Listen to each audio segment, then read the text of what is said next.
नमस्कार मित्रों, जय श्री सीताराम।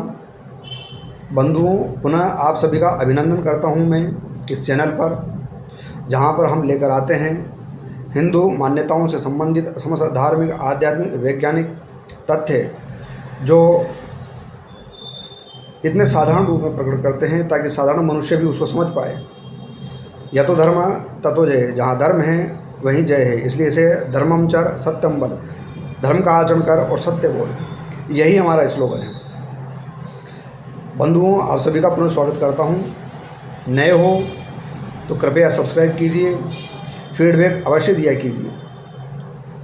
जैसा कि आपको विदित है कि इस समय हम लेकर आ रहे हैं श्रीमद् भागवत महापुराण से धार्मिक, आध्यात्मिक और तत्व दर्शन के संबंध में जो बातें कही गई है उनको,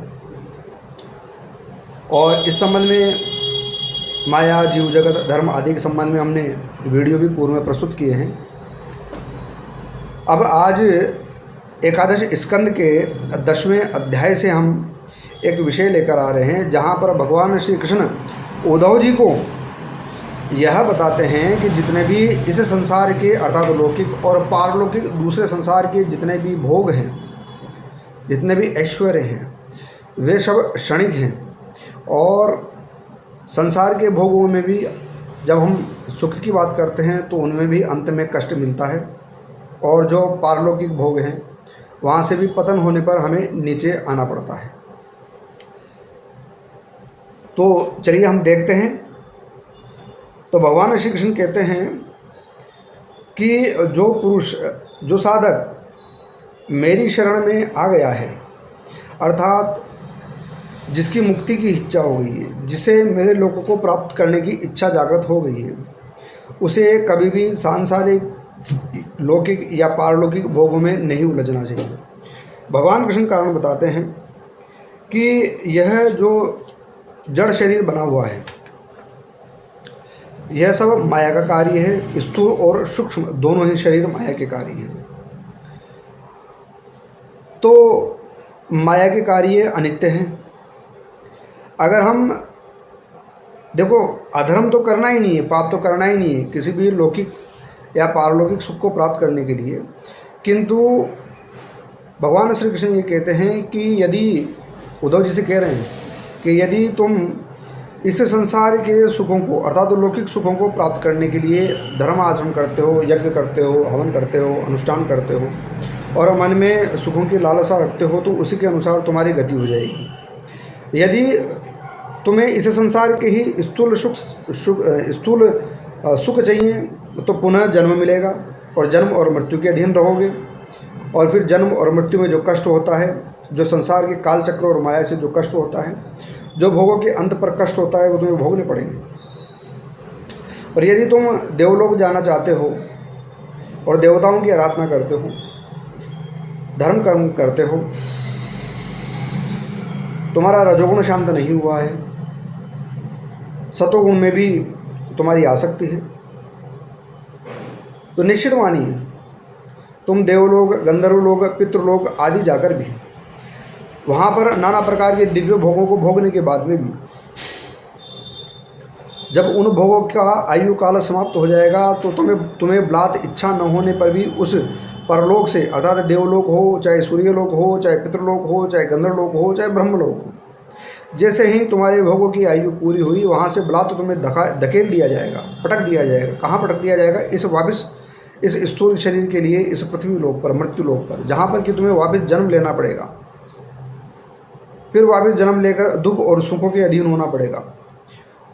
तो भगवान का भाव ये है कहने का कि मनुष्य को चाहिए, जिसका विवेक जागृत है, जिसने मेरी शरण ग्रहण कर ली है, उसे चाहिए कि इस प्रकार से इस लोक के स्थूल सुखों के प्रति भी आसक्त न रहे और परलोक के सुखों के प्रति भी आसक्त न रहे। इसका कारण है बंधु, कारण ये है कि हमें ये मनुष्य शरीर जो मिला है मुक्ति के लिए मिला है। यह मुक्ति का खुला हुआ द्वार है। ईश्वर के दर्शन करने के, आध्यात्म संबंधी संपूर्ण ज्ञान प्राप्त करने के लिए, दर्शन करने के लिए, तत्व ज्ञान प्राप्त करने के लिए ये खुला हुआ द्वार है। इसके लिए हमें ईश्वर का आश्रय लेना चाहिए, ब्रह्म विद्या का आश्रय लेना चाहिए, गुरुओं का आश्रय लेना चाहिए। और हमें इस संसार में आध्यात्म विद्या का अध्ययन करते हुए अपने आत्म तत्व को एकांगी स्वरूप से निकालकर बहिर्मुख करते हुए सारे संसार में व्याप्त देखना चाहिए। सारे संसार को उस ईश्वरीय शक्ति का ही स्वरूप और परिवार देखना चाहिए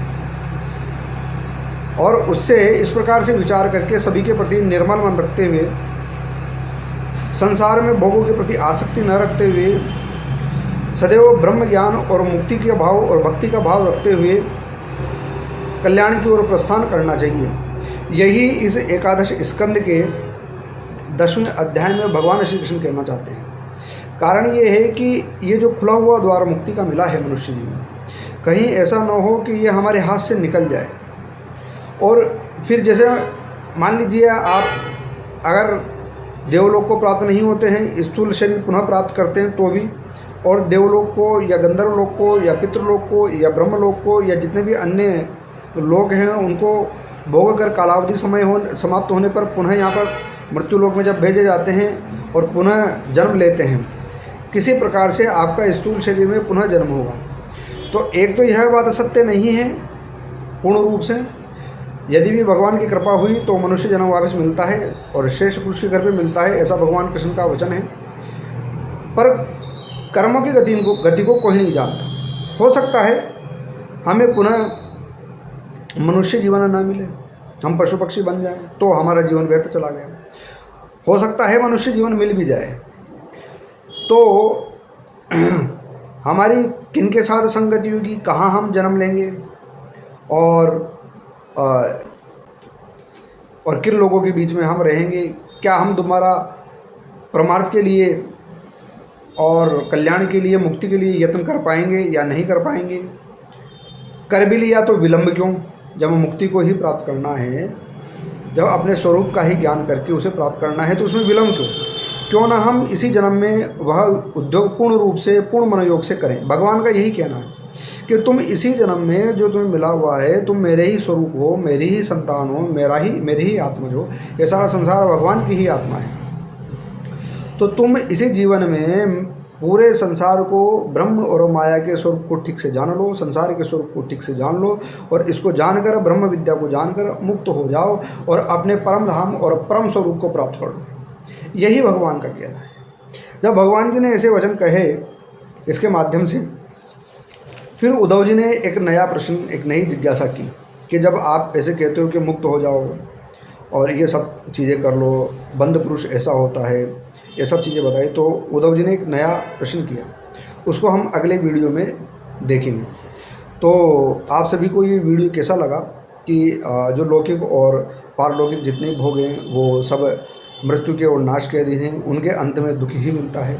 और अगर इसी जीवन में मुक्ति का उपाय कर लिया जाए तो थोड़ा सा कष्ट हम यहाँ झेल लेंगे, तब कर लेंगे थोड़ा सा, लेकिन फिर हमारी मुक्ति निश्चित हो जाएगी। भगवान की शरण में जाने पर मुक्ति निश्चित है। भगवान श्री कृष्ण गीता में कहते हैं, सर्वधर्मान परित्यज्य मामेकं शरणं व्रज अहम त्वां सर्वपापेभ्यो मोक्षयिष्यामि मा शुचि, कि सब धर्मों को त्याग कर, अभी देखो धर्मों का त्याग नहीं करना, यहाँ पर निष्काम भाव से धर्म का आचरण करना है। धर्म का मतलब जो अच्छा आचरण है, सदगति के लिए जो आचरण है, लेकिन उसमें आसक्त नहीं होना है, अर्थात तो लौकिक और पारलौकिक भोगों के लिए उस धर्म का आचरण नहीं करना है, अभी तो मुक्ति के लिए उस धर्म का आचरण करना है। इसलिए से भगवान श्री कृष्ण कहते हैं, सर्वधर्मान परित्यज्य, सारे धर्मों की आसक्ति का त्याग करके मामेकं शरणं व्रज, मेरी शरण में आ जा, अहम त्वां सर्व पापेभ्यो मोक्षयिष्यामि मा शुचि, मैं तेरे समस्त पापों को क्षमा कर इसी जन्म में मोक्ष परम पद दे दूंगा, जहाँ से लौटकर पुनः तू जन्म और मरण के अधीन नहीं होगा, न तू सूक्ष्म शरीर के अधीन होगा, न स्थूल शरीर के अधीन होगा, न कारण शरीर के अधीन होगा। तू परम मुक्त अवस्था को अर्थात मोक्ष अवस्था को प्राप्त कर लेगा,